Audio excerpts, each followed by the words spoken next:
ಇತ್ತೀಚಿನ ದಿನಗಳಲ್ಲಿ ಡೆಂಗ್ಯೂ ರೋಗವು ಹೆಚ್ಚಿನದಾಗಿ ಹರಡುತ್ತಿದ್ದು, ನಿಂತ ನೀರಿನ ಮೇಲೆ ಸೊಳ್ಳೆ ಕುಳಿತುಕೊಂಡು ಸೊಳ್ಳೆಗಳ ಸಂತತಿಯಿಂದ ಡೆಂಗ್ಯೂ ಜ್ವರಕ್ಕೆ ಕಾರಣವಾಗುತ್ತಿದೆ ಎಂದು ಆರೋಗ್ಯ ನಿರೀಕ್ಷಕ ಡಾಕ್ಟರ್ ಅಶೋಕ್ ತಿಳಿಸಿದರು. ಕಾರಣಗಳು ಉತ್ಪತ್ತಿಯಾಗಕ್ಕೆ ಕಾರಣಗಳಿದಾವೆ. ಎಲ್ಲಿ ಅಂತಂದ್ರೆ ಈಗ ಮಳೆ ಬರ್ತಾ ಇದೆ, ಹೌದಾ?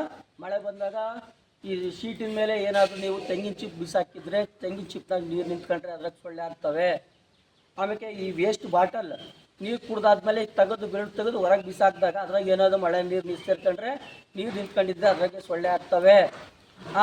ನಂತರ ಟೈರು, ನಿಮ್ಮ ಮನೆಗೆ ನಾನು ಬೈಕ್ ಟೈರು ಅಥವಾ ಸೈಕಲ್ ಟೈರ್ ಏನಾದರೂ ವೇಸ್ಟು ಅಂತಂದೇಳಿ ಹೊರಗಡೆ ಬಿಸಾಕಿರ್ತೀರ, ಅದರಲ್ಲಿ ಮಳೆ ನೀರು ಬಂದಾಗ ಏನಾದರೂ ನೀರು ನಿಂತ್ಕೊಂಡು ಅದ್ರಾಗೆ ನೀರು ನಿಂತ್ಕೊಂಡ್ರೆ ಅದ್ರಾಗೂ ಸೊಳ್ಳೆ ಆಗ್ತವೆ. ಆಮೇಲೆ ನಿಮ್ಮ ಮನೆಯಲ್ಲಿ ಫ್ರಿಜ್ ಇದ್ದರೆ ಆ ಫ್ರಿಜ್ ಹಿಂದ್ಗಡೆ ನೀರು ನಿಂತ್ಕೊಂಡಿರುತ್ತೆ, ಅದರಲ್ಲೂ ಕೂಡ ಸೊಳ್ಳೆ ಆಗುತ್ತೆ. ಆಮೇಲೆ ಮತ್ತು ನಿಮ್ಮ ಮನೆಯಲ್ಲಿ ಬಳಸ್ತಕ್ಕಂಥ ತೊಟ್ಟಿ ಆಗಿರ್ಬೋದು, ಡ್ರಮ್ ಆಗಿರ್ಬೋದು, ಅಥವಾ ಏನೋ ಪ್ಲಾಸ್ಟಿಕ್ ಕೊಡಪಾನ, ವೇಸ್ಟೇಜು ಕೊಡಪಾನಗಳನ್ನೆಲ್ಲ ಪ್ಲಾಸ್ಟಿಕ್ ನಾವೆಲ್ಲ ಬಿಸಾಕಿರ್ತೀರ, ಇದು ವೇಸ್ಟ್ ಅಂತಂದೇಳಿ ಎಲ್ಲೆಲ್ಲೋ ಹೊರಗಡೆ ಬಿಸಾಕಿರ್ತೀರ, ಅದರಲ್ಲಾಗಿರ್ಬೋದು. ಆಮೇಲೆ ಮಡಿಕೆಯಲ್ಲಾಗಿರ್ಬೋದು, ಗೊತ್ತಾಯ್ತಾ? ನೀರು ಎಲ್ಲೆಲ್ಲಿ. ತಾಲೂಕಿನ ನಾಯಕನಹಟ್ಟಿ ಸಮೀಪದ ರೇಕಲೆಗೆರೆ ಗ್ರಾಮದ ಸರ್ಕಾರಿ ಹಿರಿಯ ಪ್ರಾಥಮಿಕ ಶಾಲೆ ಸಹಯೋಗದೊಂದಿಗೆ ಮಡಿಲು ಗ್ರಾಮೀಣ ಮತ್ತು ನಗರ ಅಭಿವೃದ್ಧಿ ಸಂಸ್ಥೆ ವತಿಯಿಂದ ಡೆಂಗ್ಯೂ ನಿಯಂತ್ರಣ ಕುರಿತು ಅರಿವು ಮೂಡಿಸುವ ಕಾರ್ಯಕ್ರಮದಲ್ಲಿ ಭಾಗವಹಿಸಿ ಮಾತನಾಡಿದ ಅಶೋಕ್ ಅವರು, ಸೊಳ್ಳೆಗಳು ನಿಂತ ನೀರಲ್ಲಿ ಕುಳಿತು ಸೊಳ್ಳೆ ಮೊಟ್ಟೆ ಇಟ್ಟರೆ 150ರಿಂದ 200 ಮೊಟ್ಟೆ ಇಡುತ್ತವೆ. ಇದರಿಂದ ಡೆಂಗ್ಯೂ ರೋಗವು ಸೊಳ್ಳೆಗಳ ಜೀವನ ಚಕ್ರದಿಂದ ಹರಡುತ್ತದೆ ಎಂದರು. ಉತ್ಪತ್ತಿ ಆಗ್ತಾನೆ ಇರ್ತವೆ.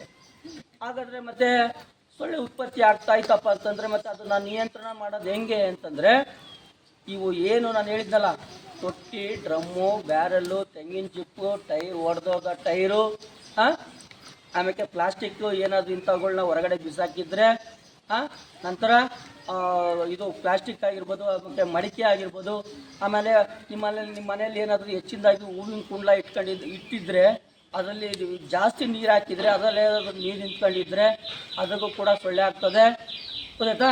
ಇನ್ನು ನಿಮ್ಮ ಮನೆಯಲ್ಲಿ ವೇಸ್ಟೇಜ್ ಏನಂತ ಬಿಸಾಕಿರ್ತಾರೆ ಘನತ್ಯಾಜ್ಯ ವಸ್ತುಗಳು, ಅವನ್ನೆಲ್ಲದ್ರಾಗೂ ನೀರು ನಿಂತ್ಕೊಂಡ್ರೆ ಸೊಳ್ಳೆ ಉತ್ಪತ್ತಿ ಆಗ್ತವೆ.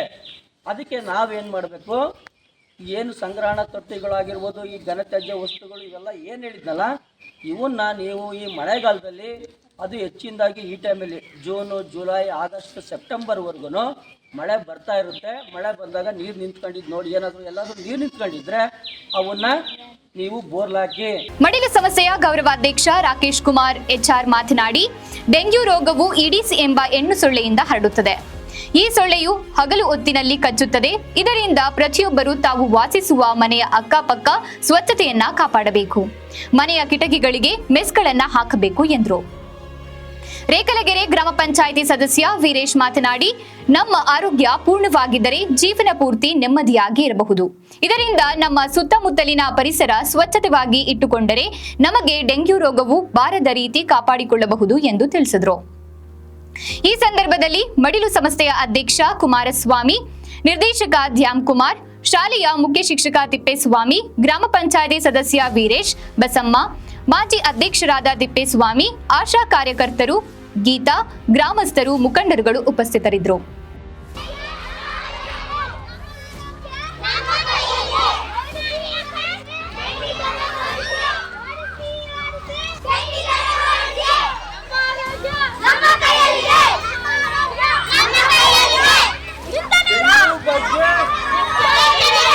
ಡೆಂಗ್ಯೂ ಬಗ್ಗೆ